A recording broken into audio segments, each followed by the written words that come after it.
Tes commandements, ô Éternel, sont une lampe. Que signifie cela? Ils illuminent mon sentier et me montrent quel chemin emprunter. Restez avec nous dans Jouissez de votre vie.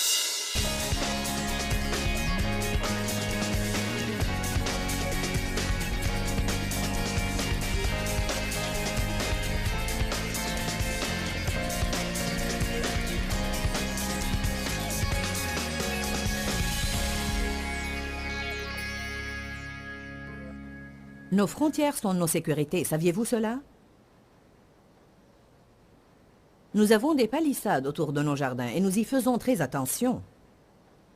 Nous n'aimons pas quand quelqu'un passe par-dessus et fait quelque chose à l'intérieur que nous n'approuvons pas, et pourtant, nous n'avons pas de limites sur lesquelles nous sommes si à cheval dans nos propres vies. Nous laissons les gens amener tout leur bric-à-brac dans nos vies et les laissons faire un tas de choses devant lesquelles nous aurions plutôt dû marquer nos limites. Donc nous avons besoin de zones frontières dans les endroits où d'autres peuvent nous faire du mal, mais aussi afin de ne pas nous blesser nous-mêmes. Très souvent on parle de comment tout le monde nous blesse et on parle de ce que tout le monde nous fait, mais pour être honnête avec vous, nous sommes nos pires ennemis. Parlons maintenant de ce que chacun s'est fait à lui-même parce qu'il n'avait pas une limite.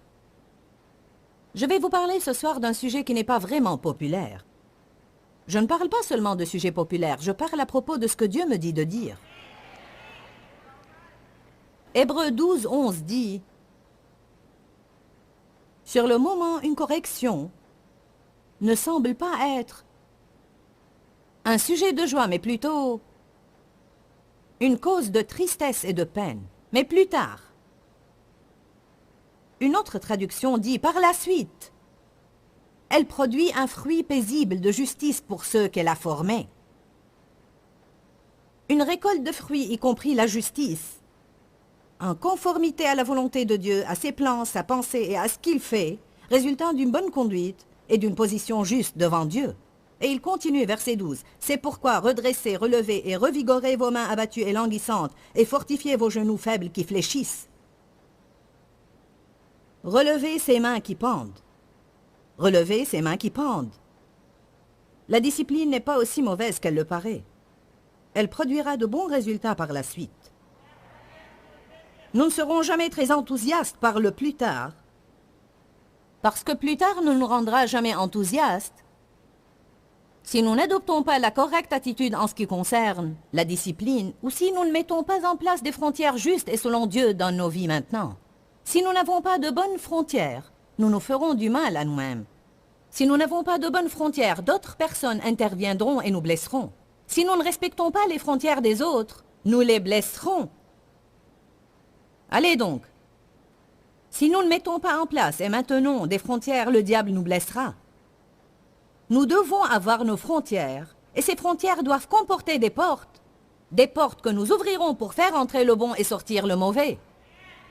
Par exemple, quand quelqu'un me blesse, ça ne me fera aucun bien de rester à l'intérieur de mon mur, décider à ne plus jamais en sortir et à n'y laisser entrer personne. Je veux juste m'asseoir à l'intérieur de mes murs avec ma peine. Eh bien non, j'ai besoin de rouvrir ma porte et j'ai besoin de pardonner à cette personne et j'ai besoin de demander à Dieu de m'aider et j'ai besoin de recevoir sa grâce. Quand je parle de frontières, je ne parle pas de murs. Je ne parle pas de se barricader derrière des murs, si bien que personne ne nous atteindra jamais, que personne ne nous blessera jamais. Mais nous parlons bien, en réalité, de frontières selon Dieu. Proverbe 6, verset 23. Ouvrez vos Bibles.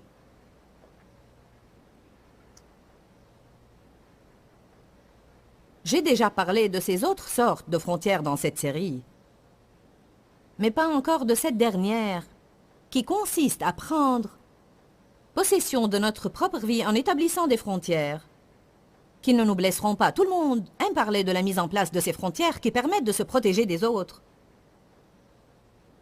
Mais dites-moi, que faisons-nous de toutes ces choses que nous nous faisons à nous-mêmes?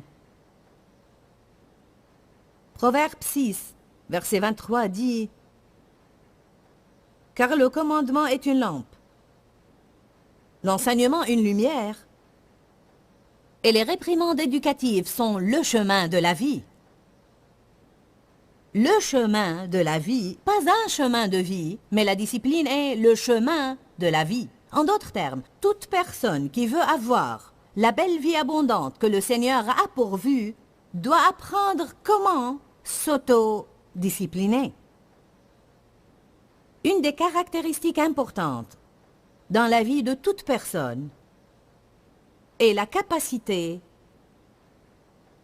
de s'autodiscipliner ou bien de se contrôler. Dieu ne nous donne pas le fruit du contrôle d'un autre. Nous n'avons pas à essayer de contrôler la vie des autres. Nous avons besoin de nous contrôler nous-mêmes. Nous devons grandir de telle façon que quoi que les autres fassent, nous serons toujours capables de nous contrôler.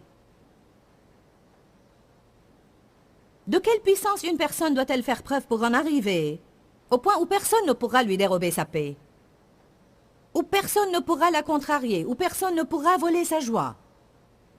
Une puissance extraordinaire, amen? Cela requiert une discipline des émotions et une discipline des pensées. Il y a tant et tant de domaines que nous avons besoin de discipliner.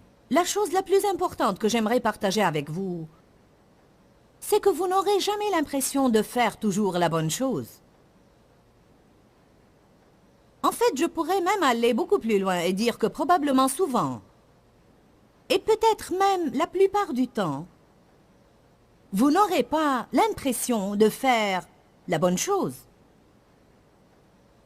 Nous avons tant de problèmes dans nos vies quand nous venons au Seigneur, car pendant les années avant Jésus, où nous faisions ce que nous voulions, ce qui n'était pas la bonne chose, et maintenant nous en sommes au plus tard, récoltant le fruit de ce mode de vie qui est sans discipline. Vous voyez, la réalité d'aujourd'hui est le résultat des choix d'hier. Ce qui vous attend demain ou dans l'avenir, dans 1 an ou 2 ans, est certainement le résultat des choix que vous faites maintenant. Et peu importe depuis quand vous faites de mauvais choix, vous pouvez commencer ce soir même à faire le bon choix, et c'est comme ça que vous renverserez la malédiction. On aimerait que la malédiction soit brisée dans nos vies par quelques impositions des mains de quelques prédicateurs, ou par une parole donnée par quelqu'un, ou juste par quelques formules magiques. Mais laissez-moi vous dire cela. Être un vrai chrétien qui réussit, qui est fort, vibrant et victorieux nécessite du travail. Ce n'est pas à travers une vie dans laquelle vous pourrez toujours faire ce que vous voulez, ou dans laquelle vous obtiendrez les choses comme vous les voulez. La plupart du temps, vous aurez à prendre ce livre, et vous aurez à voir ce qu'il dit, et vous aurez à croire Proverbe 6, 23. Tes commandements, ô Éternel, sont une lampe. Que signifie cela? Ils illuminent mon sentier et me montrent quel chemin emprunter. Nous passons par des difficultés car nous avons passé des années à ne pas faire ce que ce livre disait. Et tout l'enseignement de ta loi une lumière. Tout ce qui est ici apporte la lumière.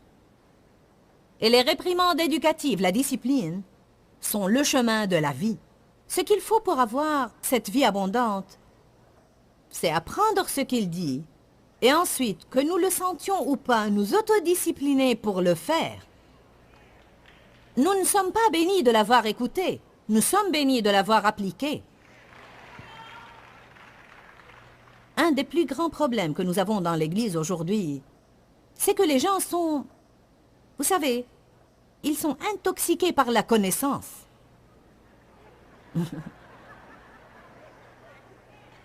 Amen. Nous sommes si fiers de ce que nous savons. Nous pouvons à peine attendre que quelqu'un ait fini de parler pour dire ce que nous savons. Vous savez, nous aimons souligner les Écritures, colorier, adopter un code de couleur, du jaune, du rose. Et nous sommes si fiers de nous-mêmes lorsque nous feuilletons notre Bible et que nous tombons sur un passage entièrement colorié, marqué, gribouillé. Cela ne veut pas dire que nous le connaissons bien. Vous pouvez colorier votre Bible, vous pouvez prendre toute une boîte de crayons et colorier votre Bible jusqu'à ce que Jésus revienne. Et ça ne voudra pas dire que vous la connaissez. Vous savez comment savoir si vous la connaissez? Regardez si vous la vivez.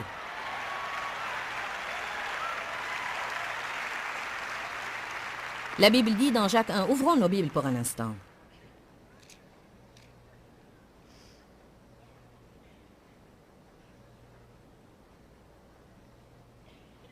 Jacques 1, lisons les versets 21 et 22. Rejetez toute souillure et tout excès de méchanceté, et recevez avec toute modestie et douceur la parole. Les personnes fières qui pensent déjà tout savoir ne peuvent pas vraiment recevoir la parole comme il faut. Jacques 1, 21, qui a été planté et enraciné. Pas simplement on entend une fois quelque chose et du coup maintenant on sait parce qu'on s'en rappelle. Mais une fois planté et enraciné, planté et enraciné, planté et enraciné, planté et enraciné, planté et enraciné. Dans vos cœurs, elle a la puissance de sauver vos âmes. Maintenant, le salut de votre âme est différent du salut initial que vous avez obtenu en recevant Jésus comme votre sauveur. Paul dit que nous devons travailler à notre salut avec crainte et tremblement. À la nouvelle naissance, Dieu fait quelque chose dans notre esprit. Votre esprit est le lieu où Dieu réside, et il a à nettoyer cet endroit à l'intérieur de nous avant qu'il ne puisse y vivre. Donc, au moment où une personne naît de nouveau, au plus profond de son esprit où Jésus-Christ vit, elle devient totalement juste, totalement complète. Elle obtient un cœur nouveau et un désir nouveau. Mais nous avons toujours l'âme et le corps. Et quand la Bible parle de la chair, elle parle de la combinaison de notre âme, qui est nos pensées, volontés, émotions, et de notre corps. Je répète, quand vous lisez le verset « Ne marchez pas selon la chair », où la chair s'oppose à l'esprit, comme cela est dit dans Galates 5, ils sont constamment l'un contre l'autre, ou opposés l'un à l'autre. Quand on reçoit le salut, on entre en fait directement en plein milieu d'une grande guerre. On devient un soldat de l'armée de Dieu. Et on est en guerre. Votre esprit se bat contre votre chair se bat contre votre esprit. Ils ne sont pas les mêmes. Ils veulent des choses différentes et essayent de nous conduire dans des directions différentes quotidiennement. C'est pour cela que Paul dit « Je meurs tous les jours ». Physiquement, nous ne pouvons mourir qu'une seule fois, donc il ne le pouvait pas. Il ne parlait pas d'une mort physique. Il parlait de mourir à lui-même. Il parlait du fait que chaque jour, je dois désirer non pas ce que ma chair veut. Je dois dire non. Savez-vous que non est un mot posant une frontière? Quand vous dites non au diable, c'est comme si vous lui dites « Hey, j'ai une frontière !» Quand vous dites non à une certaine personne qui veut vous empêcher de faire la volonté de Dieu, c'est comme lui dire « J'ai une frontière, ne la traverse pas !» Quand vous dites non à quelqu'un qui essaye de vous manipuler et de vous contrôler, et si vous savez que si vous cherchez à plaire aux hommes, vous ne plairez pas à Dieu, et que vous vous dites « Non, je ne veux pas faire ça, ce n'est pas la volonté de Dieu, je veux vous plaire, mais si je ne vous plais pas, c'est votre problème, je préfère plaire à Dieu. » Et quand vous vous dites non à vous-même, nous sommes tous très excités de dire non à toutes ces personnes qui essayent de franchir nos frontières et d'envahir nos vies. Et il nous est égal de prêcher à propos du fait de dire non au diable car c'est excitant. Mais quand nous parlons de nous dire non à nous-mêmes, ça fait mal. M-A-L.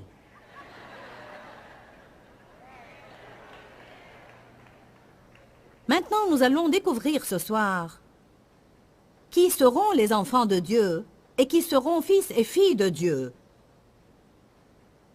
Parce qu'à la minute où vous êtes nés de nouveau, vous êtes devenus enfants de Dieu. Mais votre héritage est entre les mains d'un administrateur qui veille dessus, qui est le Saint-Esprit. Et votre héritage ne vous est remis qu'à partir du moment où vous grandissez. Pour cela, tant de chrétiens sont confus à propos de ce qui concerne cet héritage et de ce qui est à eux. Ce qu'on leur prêche, c'est que ceci est leur en Jésus et qu'ils ont ceci et qu'ils doivent prospérer et qu'ils doivent être en bonne santé, réussir et qu'ils doivent faire ceci et cela et ceci et cela et ceci et cela. Bien, cela est vrai, c'est la volonté de Dieu pour nous. C'est la terre promise. C'est notre héritage. Jésus a acheté cela pour nous. Nous n'avons pas à le gagner ou à le mériter. Il l'a acheté, il a payé pour ça. C'est signé, scellé et livré. Le paquet est là et il nous attend. Bien-aimé, je souhaite que tu prospères à tous égards et que tu sois en bonne santé, comme prospère ton âme. Romains 12 parle du plan merveilleux que Dieu a pour nos vies, mais il est dit que personne ne pourra en profiter avant un renouvellement total de ses pensées. Donc, mes pensées font partie de mon âme. Si je veux que mon âme soit sauvée, comme cela est dit dans Jacques 1, verset 21, si je veux que mon âme soit sauvée, je dois apprendre à penser différemment. Et si je commence à penser différemment, alors il faudra que je pose quelques frontières autour de mes pensées, et je ne pourrai pas prendre en considération ce que Satan me mettra dans la tête. Je ne peux plus penser comme je pensais autrefois. Quand quelqu'un me fait du mal, je ne peux pas me permettre de ne rien faire que penser à ça. Parce que plus j'y penserai, plus je serai contrarié. Et il ne faut pas que je sois contrarié. Plus je penserai à cette personne, plus ça sera difficile de bien la traiter quand je la verrai. Et je ne peux pas me permettre cela, car je désire les plans de Dieu dans ma vie. Et je ne verrai pas les plans de Dieu dans ma vie si je suis rempli d'amertume, de ressentiment et de non-pardon. Recevez cette révélation ce soir. Vous ne recevrez pas les plans de Dieu en ayant les pensées souillées. Allez, recevez cela ce soir. Vous ne les recevrez pas en agissant mal. Personne ne les recevra comme ça. Nous n'allons pas vivre comme Dieu et agir comme le diable. Ouh, c'est bien dit, je vais redire ça. Nous n'allons pas vivre comme Dieu et agir comme le diable. Nous n'allons pas vivre comme Dieu et agir comme le diable.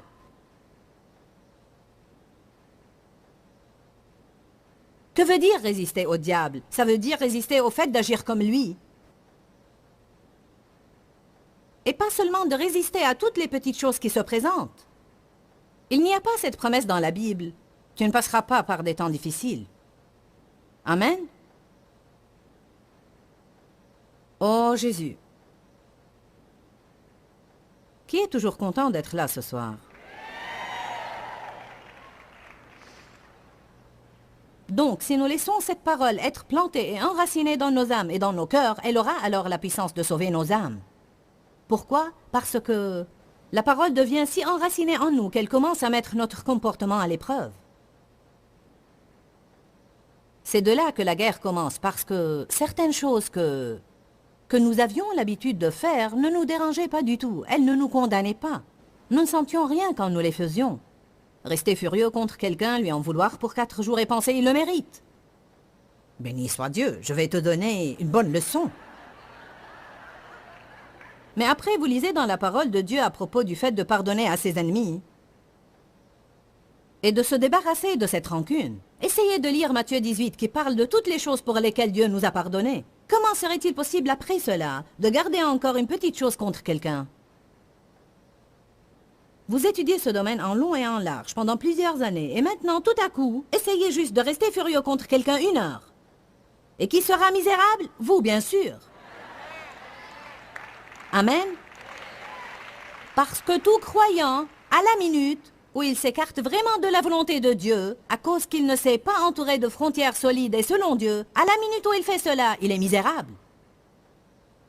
Je parlais à quelqu'un l'autre jour, un jeune croyant qui s'était laissé entraîner dans le péché et qui faisait des choses qu'il n'aurait pas dû faire et qui a continué pour un temps, tout en continuant parfois de se rendre à l'église. Et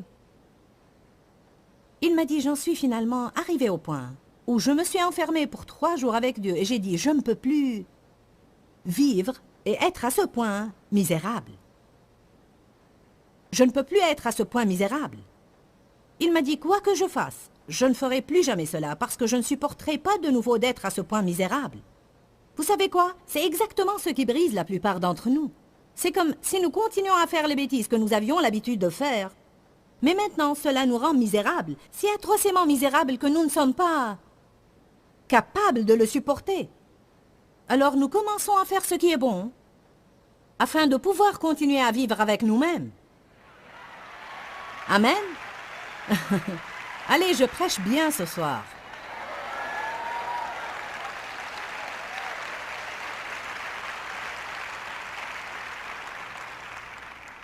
Il est dit ensuite, mais pratiquez la parole, verset 22. Obéissez à la parole et ne l'écoutez pas seulement en vous abusant et vous décevant vous-même par de faux raisonnements qui sont opposés à la vérité. Je vous dis, j'aime beaucoup ce verset. Je veux dire, j'ai étudié cela, étudié, parce que... En fait, quel est notre problème quand nous savons ce qui est juste, mais nous ne le faisons pas? Je veux dire, quoi de plus pouvez-vous faire à quelqu'un? Si une personne sait faire ce qui est juste, mais elle ne le fait pas, attention, personne ne peut venir faire à ma place ce qui est juste. Personne ne peut venir faire ce qui est juste à votre place. Et c'est pourquoi on peut aider les personnes jusqu'à un certain point, mais ensuite on doit simplement se retirer pour voir ce qu'elles vont faire. Parce que si elles ne font pas les bons choix, peu importera le temps que vous aurez prêché, le temps passé à prier pour elles, peu importe le nombre de fois où vous les aurez fait sortir de la misère, si elles ne commencent pas à faire les bons choix, elles ne réussiront jamais. Peu importe le nombre de gens victorieux que vous aurez autour de vous, vous devez faire les bons choix. Bien, gloire à Dieu, nous avons parlé de comment être le propriétaire de notre vie. Et je n'entends pas par là que vous viviez d'une manière démesurée, que vous fassiez toujours tout ce que vous voulez sans vous soucier de ce qu'en pense Dieu ou quelqu'un d'autre. Mais je parle du fait de mettre en place des frontières dans nos vies. Plus précisément, des frontières montrées par le Saint-Esprit, afin de ne pas laisser les autres régenter ou diriger nos vies et tirer avantage de nous, parce que vraiment cela nous empêche de grandir spirituellement. Dieu désire que nous grandissions et que nous ayons une maturité spirituelle dans nos vies. J'ai une parole entendue pour vous. J'aimerais que vous lisiez un passage de Jacques. Je crois que certains d'entre vous en ont spécifiquement besoin aujourd'hui. Il dit « Mais il faut que la patience accomplisse une œuvre parfaite, afin que vous soyez parfait, accompli, irréprochable, sans aucun défaut, et qu'il ne vous manque rien, absolument rien. » La Bible nous enseigne que si nous laissons la patience travailler de façon parfaite en nous, nous deviendrons des personnes satisfaites et nous n'aurons pas tout le temps l'impression qu'il y a quelque chose d'autre que nous voulons. Nous n'allons pas avoir à l'intérieur de nous ce sentiment d'impatience. Quand, Seigneur, quand cela arrivera? Peu importe ce par quoi vous passez maintenant dans vos vies, c'est pour un but. Et cela fait un bon travail en vous. Cela développe ce fruit de patience en vous. Et quand nous sommes complètement patients, ce qui ne se produira pas avant que Jésus ne revienne nous prendre. Mais nous sommes en route, gloire à Dieu. Quand nous sommes complètement patients, alors nous serons ni plus ni moins le genre de personnes que rien n'ébranle, car totalement satisfaites par ce qui se passe dans notre moment présent. Je vous aime et je suis impatiente de partager à nouveau avec vous la parole de Dieu, alors que nous serons ensemble prochainement. Que Dieu vous bénisse. Dis-leur que je les aime. Dans ce livret, Joyce Meyer donne une révélation de l'amour de Dieu pour nous. Pour obtenir ce livret gratuitement, écrivez-nous à Joyce Meyer, boîte postale 40095-6300, Larnaca, Chypre. Ou bien visitez notre site web www.joycemeyerme.org/fr.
đều đã bóng nắng cháy giữa đồng. Kỷ niệm yêu thương trong tôi ngày ấy, tiếng ru gọi hãy nhớ biết bao. Tôi xa quê bao năm tháng qua, nhưng trong trái tim không bao giờ xa. Lời mẹ ru con hiu hiu chưa hè, mùa lụt nước lũ bắt